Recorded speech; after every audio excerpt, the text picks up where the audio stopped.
90.000 personas sufren en Aragón una enfermedad catalogada como rara. Son patologías poco frecuentes, lo que dificulta su estudio. De hecho, para la mitad de estos pacientes no se ha encontrado tratamiento. Por eso reivindican que se invierta en investigación. Buenos días, Aragón. Son las 8 de la mañana. Este fin de semana se celebra el Día para luchar contra las enfermedades raras. Hoy hablamos con pacientes y también con alguno de los médicos que investiga en la búsqueda de soluciones. La actualidad.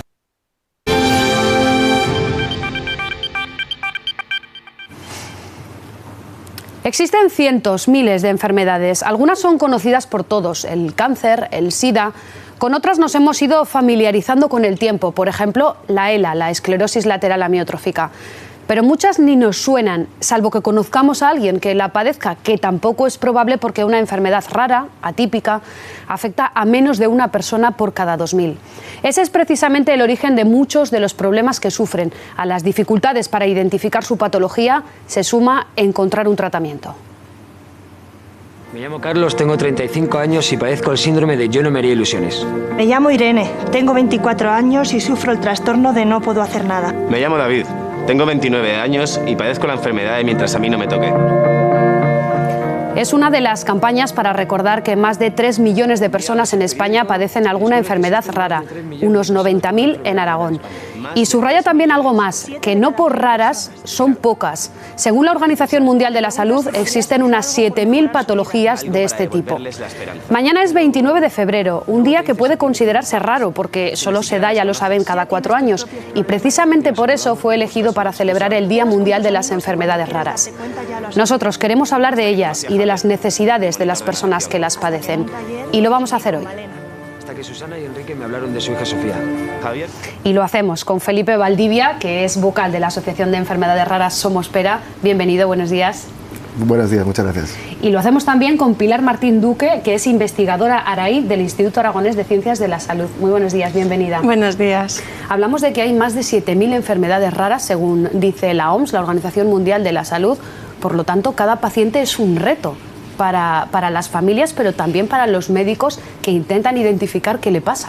Así es, así es. Son números aproximados, en realidad no lo sabemos. Sospecho que pueden existir muchas más porque es un criterio meramente cuantitativo, no es cualitativo. Entonces, ¿qué hay detrás de esto? Cuando hablamos de 7.000 enfermedades raras y un 7% de la población afectada por enfermedades raras, ¿qué hay detrás de eso? Pues hay un 80% de enfermedades que son genéticas y otras enfermedades de otros tipos, cánceres, como comentábamos antes con la doctora, enfermedades autoinmunes, otro tipo de dolencias, pero estamos ante enfermedades, alteraciones del genoma y por tanto estamos hablando de problemas que están en la frontera del conocimiento científico actual. Muchas enfermedades no tienen una denominación y hay otras que están meramente descritas, pero no hay un consenso sobre exactamente qué son y mucho menos en cuanto al tratamiento. Por eso necesitamos mucha investigación. Ese es uno de nuestros mensajes. Es uno de los mensajes y además una de las reivindicaciones que siempre se hacen en este día que se conmemora el Día de las Enfermedades Raras. Y es algo a veces tan sencillo como ponerle nombre. Nos lo decía Felipe, que es que muchas veces no tienen ni denominación. Claro, para un médico, para un investigador, además, como es tu caso, Pilar, ¿por dónde empieza? Porque, claro, hay enfermedades que las tienen muy pocas personas, pero también se merecen que las traten y que las investiguen. Efectivamente, en los últimos años ha habido un cambio bastante grande sobre ese aspecto y es que han habido asociaciones que se han aunado. En vez de ir dando pasos pequeñitos, han dado pasos más grandes juntándose todas. Tanto eso como por parte del Ministerio, el Instituto de Salud Carlos III ha creado, pues por ejemplo, el CIBER de enfermedades raras que financia, aúna y son capaces de aunar esfuerzos entre muchos tipos de enfermedades raras y al mismo tiempo dan financiación que cada uno, como estábamos hablando previamente, a lo mejor una asociación no tiene dinero para financiar, pero muchas asociaciones sí que pueden dar un proyecto de investigación que al fin y al cabo muchas de las técnicas para el diagnóstico o para la terapia son comunes y luego se podrían utilizar transversalmente entre varias de ellas. Entonces, la unión hace la fuerza, en este caso, nunca mejor dicho. La unión hace la fuerza, desde luego lo tenéis claro. Sí, efectivamente, esto es lo que está detrás de nuestra asociación. Quiero hablar un poquito de eso, detenerme un poquito en eso, porque efectivamente, tal como dice la doctora, los afectados por cada enfermedad somos tan poquitos que no tenemos ninguna relevancia pero juntos sí podemos tener una voz. Por eso hemos constituido esta asociación que aglutina a personas afectadas por muchas enfermedades. Algunos, como te decía, no tienen diagnóstico, y otros tienen un diagnóstico de una dolencia que todavía no está descrita. Entonces, juntos realmente somos capaces de trasladar nuestro mensaje a la sociedad, y el primer objetivo, y es un objetivo que estamos consiguiendo hoy aquí gracias a vosotros y gracias a los medios de comunicación, tener una visibilidad.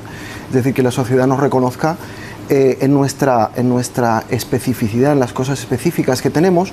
Hay otras cosas que compartimos con otras dolencias que tienen discapacidad. El 70% de las enfermedades raras generan discapacidad, y así sucesivamente, ¿no?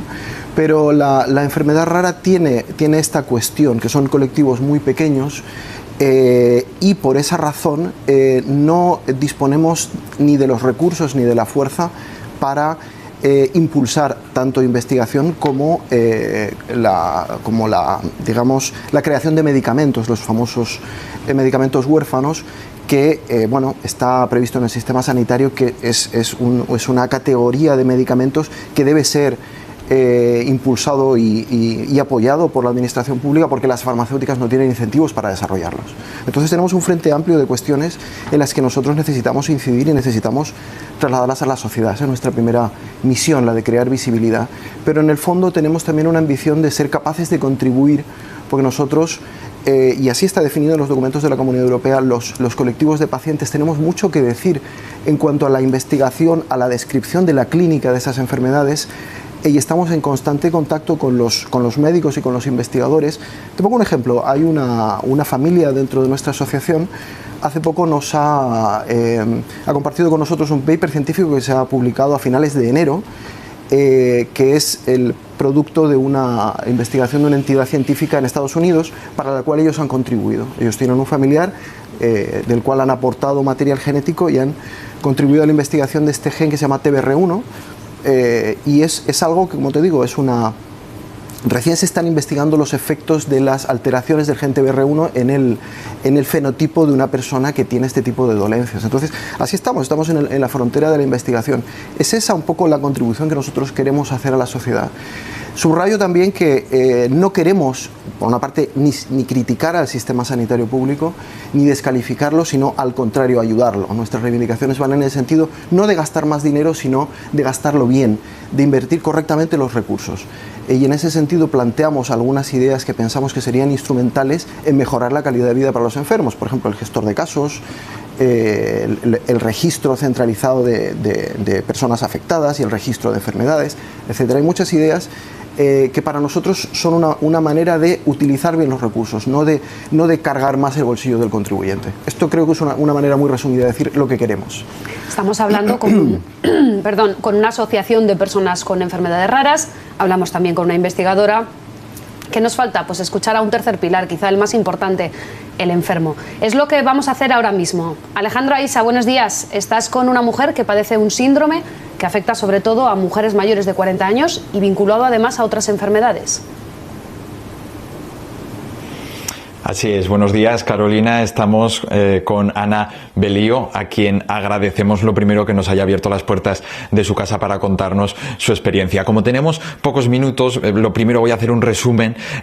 Todo comienza en 2008, ella estaba en un periodo difícil, complicado, y entonces empezó a notar una serie de síntomas extraños. Comenzó a tener, nos comentaba, pues sequedad de ojos, cogía con frecuencia catarros, intensos dolores de pecho, vasculitis, y bueno, eso fue todo lo que le ocurrió en 2018, ¿verdad, Ana? Y se empezó a achacar 2008 y se empezó a achacar al estrés, a la ansiedad, pero bueno, fueron pasando los años y en 2014 fue el punto de inflexión de decir, aquí pasa algo extraño, y comenzaron las pruebas, y ese año 2014 es cuando se detecta el síndrome de Sjögren. No sé si lo he pronunciado bien. Bien, muy bien. ¿En qué consiste esta enfermedad autoinmune? Pues esta enfermedad lo que hace es que todas las células humectantes del cuerpo no funcionan bien, entonces no haces lágrimas, no haces saliva, la piel también está seca, te puede llevar a muchos más órganos como son pulmones, que también me afectan a mí, el riñón, el corazón, en fin, muchísimos órganos del cuerpo son los que puedes ir afectándote poco a poco. y desde 2014, una vez ya se pone nombre a esa enfermedad, ¿cómo es el día a día? Pues el día a día es un poco distinto al que yo tenía, porque no puedes llevar la actividad que llevabas, porque tienes mucho agotamiento físico y, claro, no puedes hacer todo lo que tú querías. Pues bien porque no puedo respirar aires acondicionados y tengo que llevar con mascarillas, bien por la fotosensibilidad del sol, porque necesito descanso porque no me salga la vasculitis, en fin, que es mucho más tranquila la vida y mucho más moderada.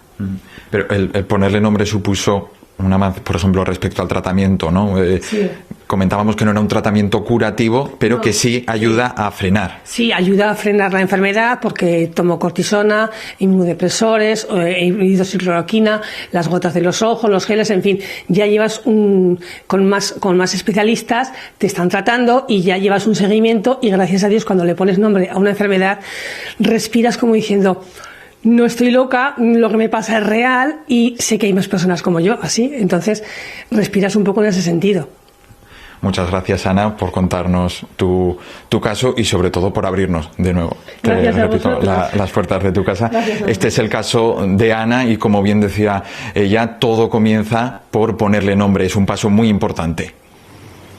Gracias, Alejandro, y gracias a Ana por contarnos en primera persona cómo se sufre una enfermedad rara y contarnos que muchas veces, claro, como no hay un tratamiento, al final tienes que tomar varios medicamentos que son los que te mitigan los dolores, las molestias y los que te hacen un poco continuar con tu vida diaria. Por eso se reclama más investigación. Eso es.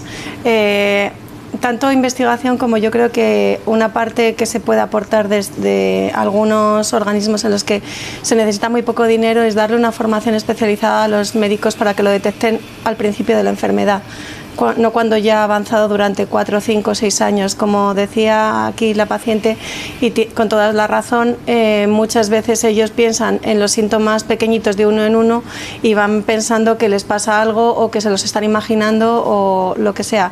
Al médico le pasa un poco lo mismo, va a cada especialista por separado y hasta que se llega a hacer un diagnóstico en común lleva muchísimo tiempo, y hasta que les dicen exactamente lo que tienen, la enfermedad ha ido avanzando. Entonces es muy importante la investigación, no solo hacia las terapias, que es hacia donde va la mayoría o vamos la mayoría, sino también en el diagnóstico temprano.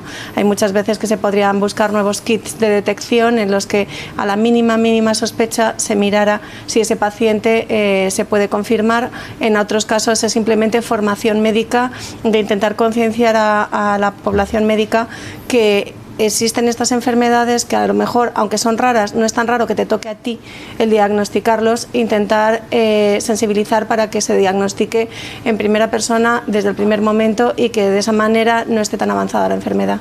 Claro, es una de las reivindicaciones que además nos lo comentabas antes, Felipe, esa especialización por parte del personal médico que atiende, porque claro, de media hablamos de que la detección de una enfermedad rara está en torno a los 5 años. En ese plazo, hablamos que es una media, pero en esos años sí, estás dando bandazos, por decirlo así. Vas a un médico, vas a otro y, como decía Pilar, al final tú sabes lo que te pasa en pequeños detalles, pero necesitas que alguien te diagnostique el cuadro general. Correcto. Ese es un problema importante y profundo que tenemos muchísima gente que no tiene diagnóstico. De hecho, estamos bajo el paraguas de FEDER, que es la Asociación Española de Afectados, y ahí hay asociaciones de gente que no tiene diagnóstico, objetivo diagnóstico creo que se llama. Es terrible, es una experiencia muy dura sufrir una enfermedad rara, porque en su mayor parte son graves y discapacitantes, no tienen cura. Puedes, como se señalaba, puedes ofrecer un tratamiento sintomático, pero eso es todo, y a veces no es más que un alivio leve.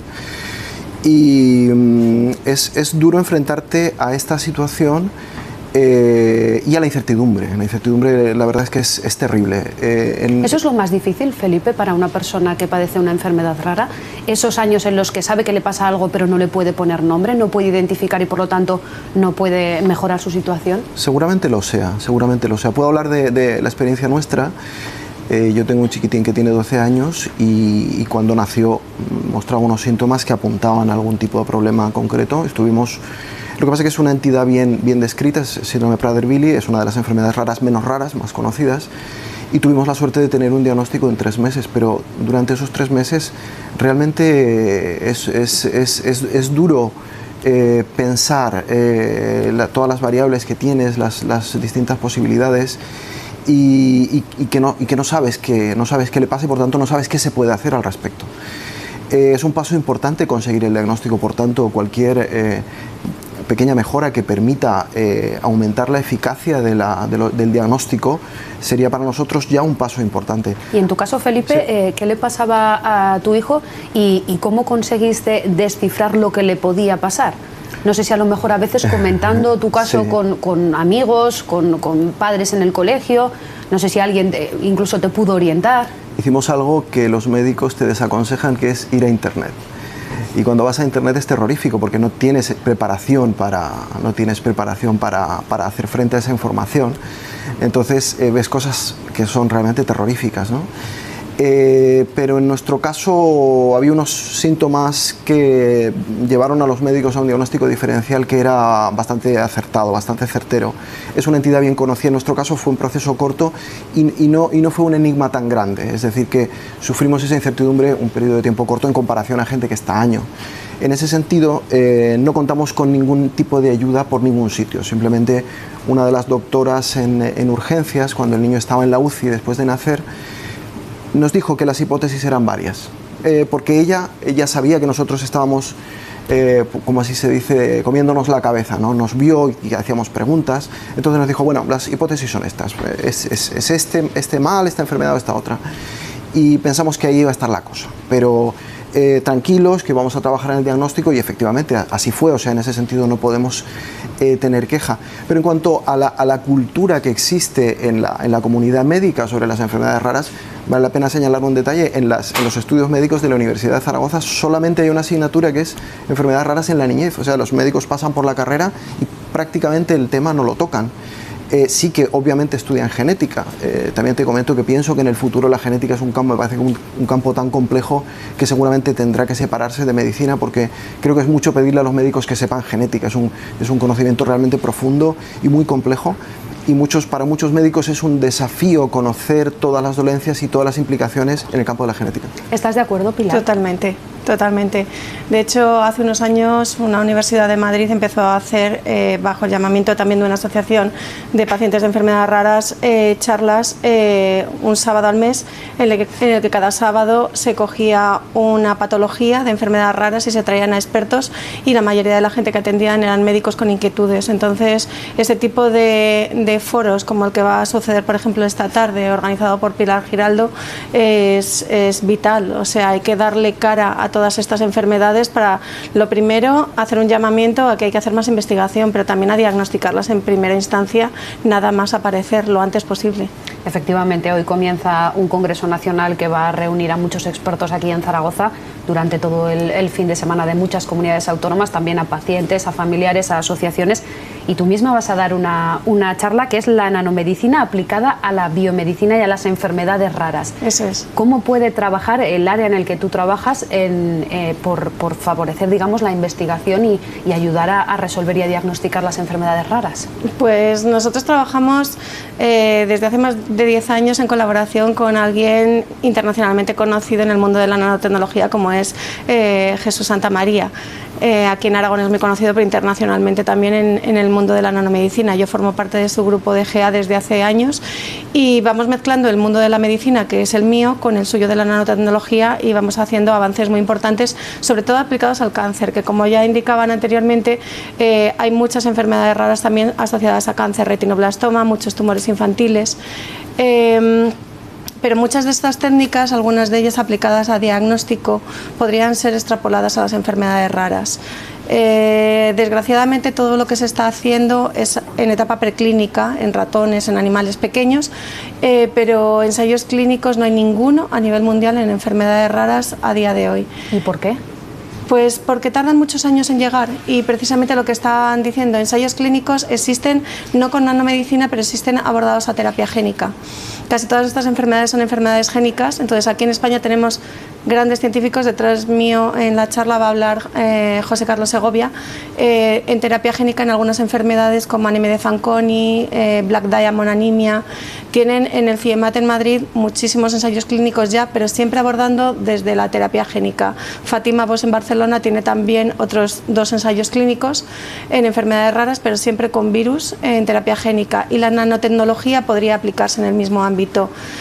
¿Por qué no se traslada la nanotecnología hasta el ensayo clínico? Posiblemente por falta de financiación específica en este campo. Existe más en otras áreas y también es abordable desde la nanomedicina.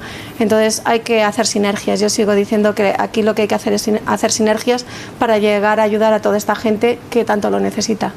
Y es duro decirlo, pero es poco rentable también este tipo de investigaciones de enfermedades raras que la padecen, digamos, poca gente. Si lo comparamos con otras enfermedades que están más extendidas entre la población, investigarla, encontrar un fármaco y después que la industria farmacéutica lo financie. Es que realmente todo es relativo.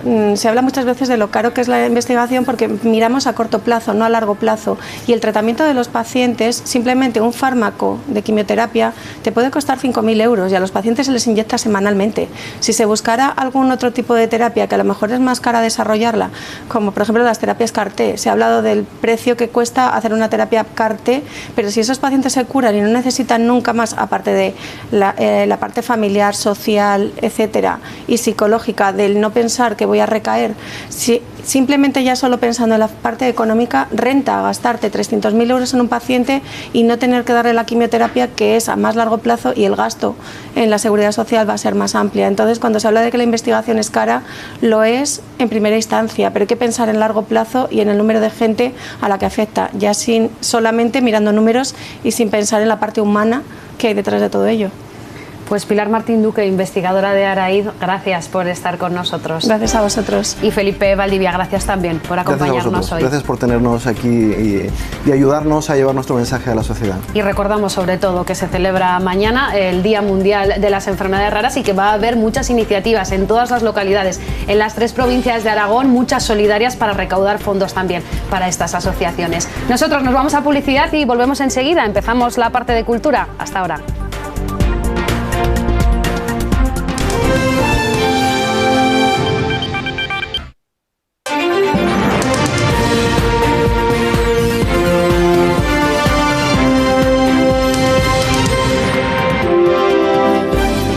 Personas sufren en Aragón una enfermedad rara. Hay catalogadas 7.000. Médicos y pacientes han reivindicado en este plató hace unos minutos más medios para la investigación. En este momento casi la mitad de las patologías no tiene tratamiento. Reclaman mayor formación entre profesionales para avanzar en la detección precoz. Intentar concienciar a la población médica que existen estas enfermedades que a lo mejor, aunque son raras, no es tan raro que te toque a ti el diagnosticarlos, intentar sensibilizar para que se diagnostique en primera persona desde el primer momento y que de esa manera no esté tan avanzada.